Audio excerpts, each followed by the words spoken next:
Hi, welcome back to SouFLoTV. If you've never been here before, just go ahead and hit that subscribe button.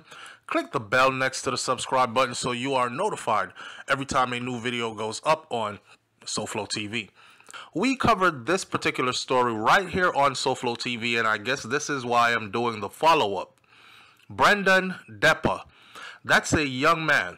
He stood 6 feet 6 inches tall and 270 pounds.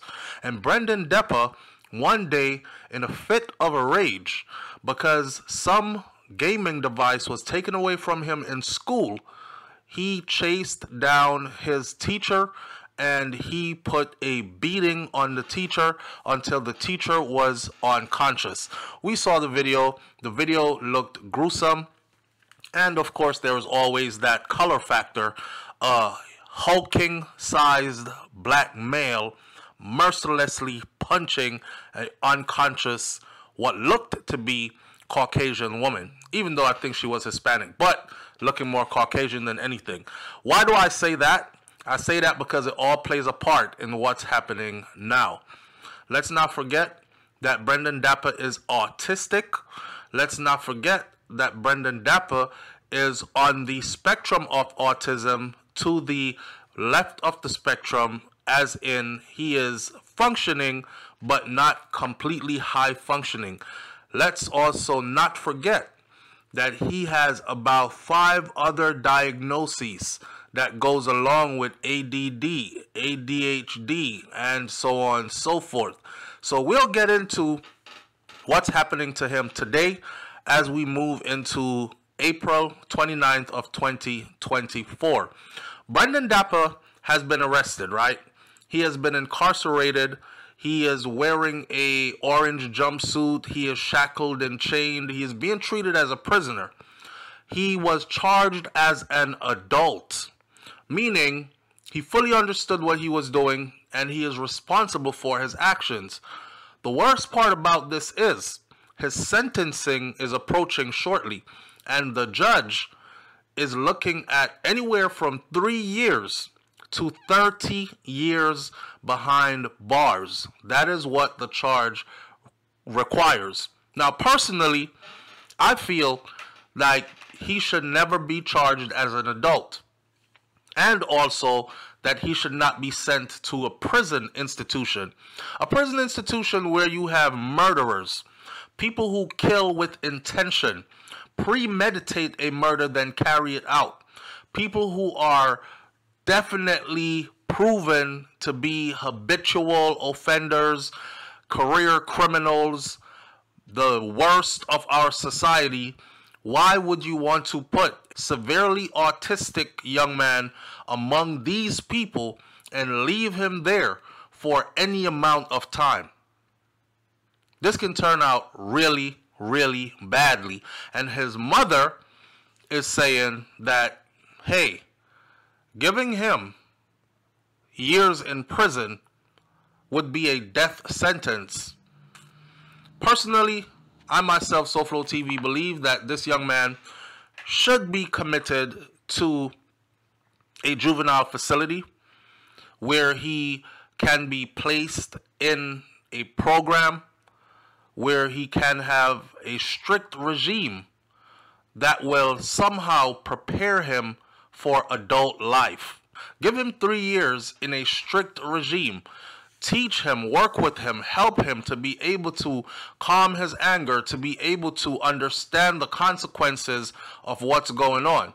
Well, he is now 17 years old since that has happened. And on the 21st, Brendan Depa, 17 years old, severely autistic student who had been attending Manzas High School for 2 years, attacked his para-professional teacher, Joan Nadich, throwing her to the floor unconscious and beating her after being disciplined in the classroom over an electronic game. I take that back. He was not 15 at the time. He was 17. He was, however, 6 feet 6 inches tall, 270 pounds. He was charged as an adult. He was charged with aggravated battery on an education employee, a first-degree felony with a maximum sentence of 30 years in prison, and I believe a minimum of 3 years. On June 16th, the judge declared him competent to proceed to trial, tried as an adult, meaning competent to proceed to trial. He is fully aware, understands, capable of paying his dues to society, and knows everything that's going on, in full control of himself and his faculties, which that's a lie. He is not. Now, in the pre-trial phase, he is being held in a jail for juveniles in Jacksonville, Florida. Spent most of his time in solitary confinement. Oh man. And they're saying they put him in solitary confinement for most of his time because it's for his own safety. Damn. Circuit Judge Terrence Perkins today found Depa accused of assaulting a teacher competent to stand trial, and the judge's decision at the end of a 3-hour hearing followed testimony by 2 psychologists, one of whom described Depa as severely autistic, often violent and unpredictable, requiring extreme assistance and suffering since his early childhood days from deep and numerous disorders, including psychosis. Yet a judge finds this 17-year-old competent to stand trial. 2 psychologists, this is their finding. Severely autistic, often violent, unpredictable, requiring extreme assistance, and suffering since early childhood from deep and numerous disorders, including psychosis. The other psychologist described him as an intelligent person who is aware, but is autistic, but he is not so impaired as to where he would not know how to navigate through a trial. This is sad. And it's sad because, to be honest with you, if he was white, and I hate to say it, if he was white, they would be leaning heavily towards the fact that he is a young teenager. They would be leaning heavily towards the fact that he was found to be severely autistic and has several other diagnoses and issues, include psychosis. Psychosis. If he was a white teenager, I don't think he would be tried as an adult. I think he would be placed in a juvenile facility and be put in a program that would help him to better cope with life once he is released from that program. Not thrown amongst adult criminals so he can be victimized in prison. You really got to watch it for yourself and see that, in fact, he can control himself when he wants to, says Assistant State Attorney, as he told the judge in her argument. That's really what this is about. I think there's no doubt whatsoever that he's a bright young man. He understands what's going on, Your Honor, and he can control himself when he wants to. And I'd ask that you find him competent, and the judge certainly did. Wow. So, man, it's sad that the judge has found him competent, fully responsible, and fully capable of understanding and sorting out, and that the state attorney who is prosecuting him goes before the judge and says, you just got to see it for yourself. He can control himself when he wants to. Lack of education is something that's serious. You really have to be around autistic children. There's a spectrum of autism. And I want my audience to go and look this up. There's a spectrum of autism, and it goes from low functioning all the way to high functioning.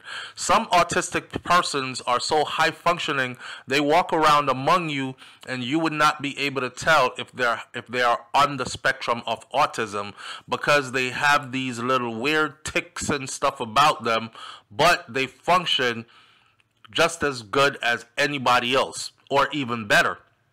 And then you have those who are mid-functioning to low-functioning.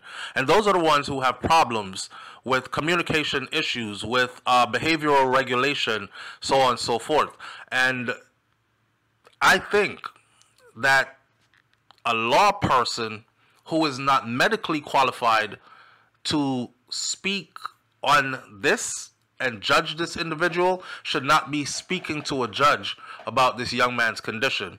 That should solely be done by medical professionals, right?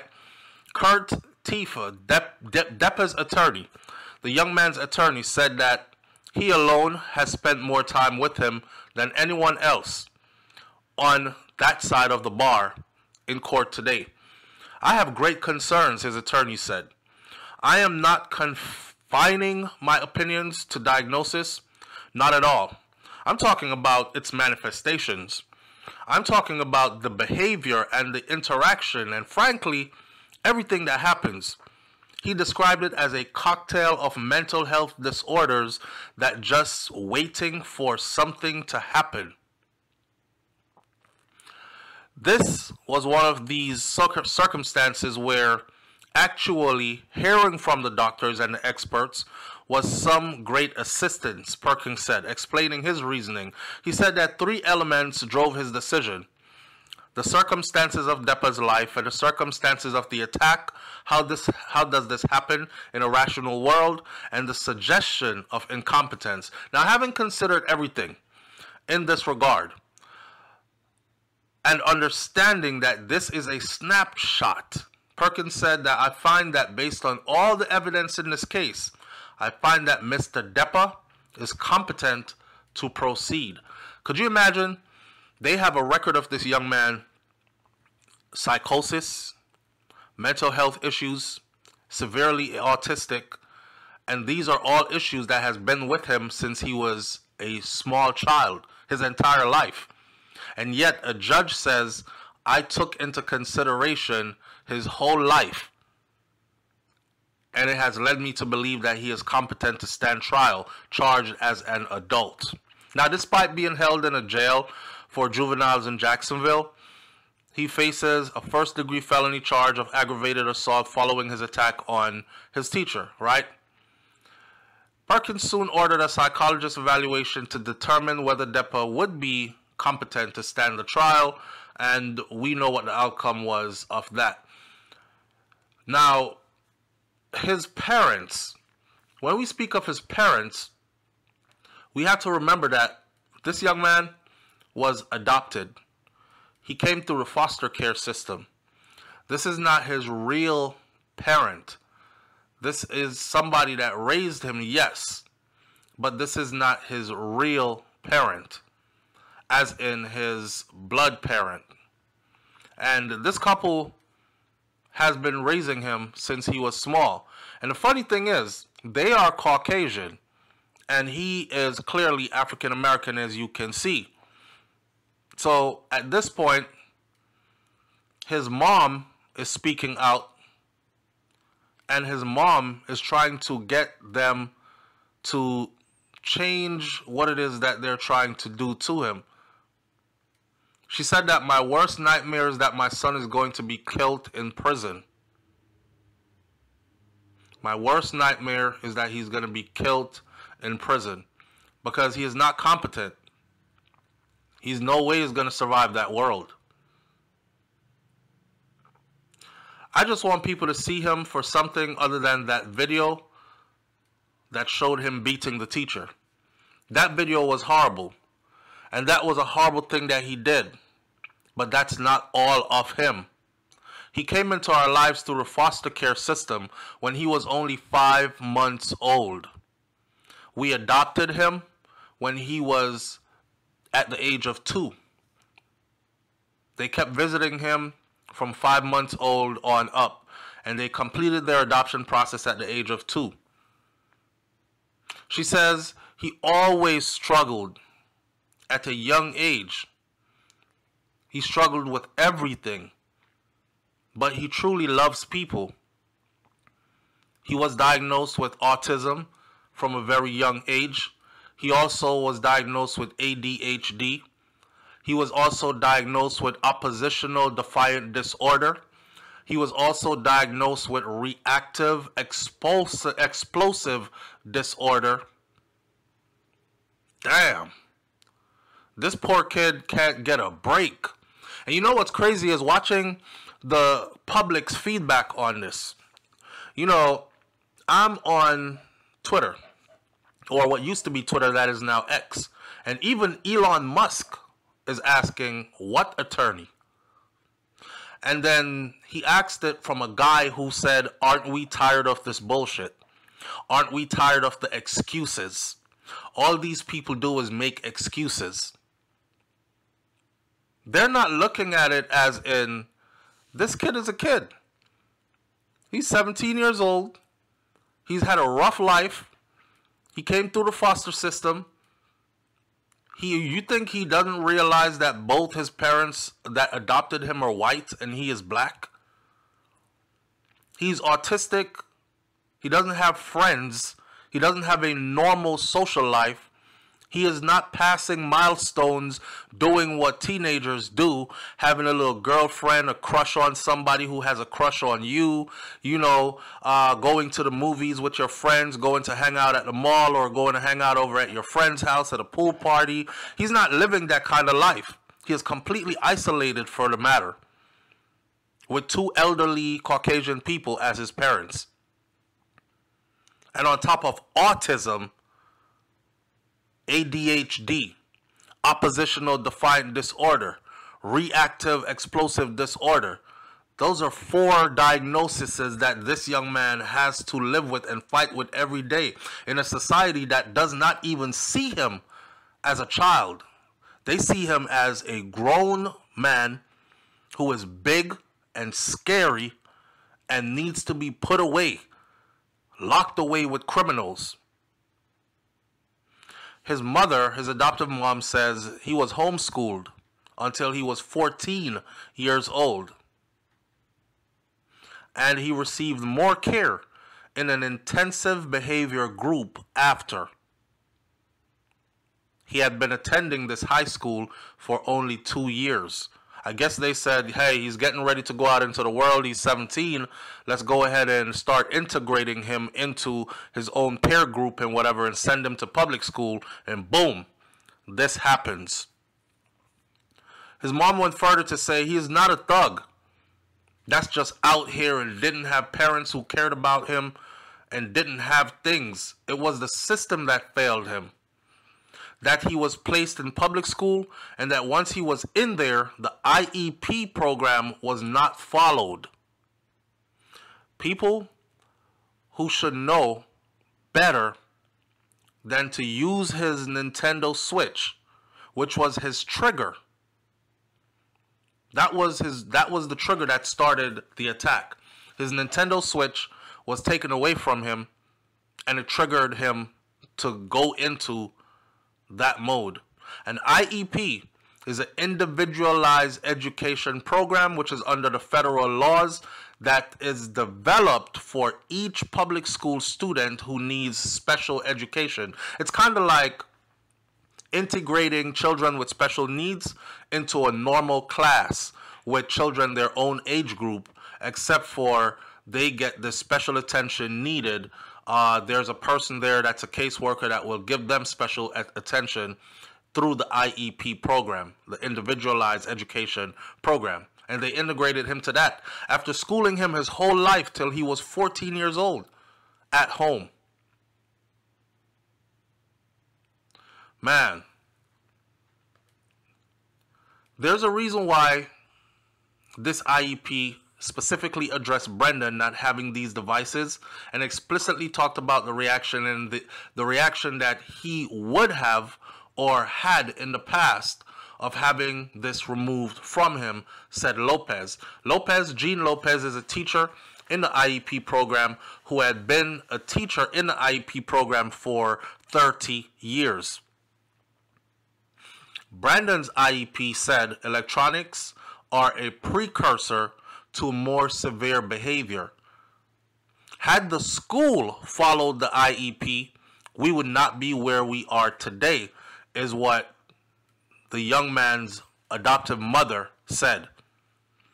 Investigators said that when a teacher aide took away his game device, he chased her into the hallway and, according to the reports, pushed her to the ground really hard and got on top of her 5'6" frame, knocked her unconscious, and beat her up. And the mom says, I am so sorry that that happened. No one deserves that to happen to them.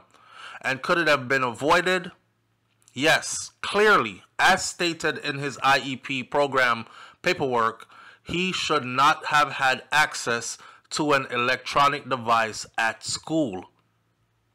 Brandon will be sentenced shortly after pleading no contest to aggravated battery. And this, for his mom, she is saying, is a living nightmare. Listen, do you think that this young man deserves 30 years in prison or 3 to 30 years in prison? Or do you think that he deserves to be charged as an adult? Or do you think that this young man deserves to be put into a facility where he can get the proper help that he needs instead of throwing him to the wolves in an adult prison as a teenager? Leave your comments in the comment section below. Do you also think that color and race plays a big part in a judge finding him competent despite all these diagnoses and despite his mother, adoptive parent, giving a story of his whole entire life being the same struggle? I'll catch y'all on the next video. It's SouFLoTV. I'm out. And my strength goes out to parents who have children with special needs. I'm out. Peace. Alright, my SouFLoTV audience, anybody who knows me knows that I come from the rural parts of Jamaica where it's dark in those hills. And from I was a child until now, government still has not installed any street lights in some of the darkest corners of Jamaica. But guess what? We are doing it for ourselves. Just link up with Soninka Limited, because these solar powered street lights are powerful. They are commercial grade, remote controlled, they are waterproof, and did I mention that they are solar powered? So you don't have to wait on JPS, you don't have a bill to pay. These are powered by God's Son. Yes, and you stay on the ground and you remote control it to the brightness of your liking and all these things. Light up your lanes and streets and farms and corners and areas and be safe. All the information needed is on the screen, and Soninka deals with your installation and everything. Call them right now and get yourself out of the darkness and into the light, and tell them that SouFLoTV sent you. All right?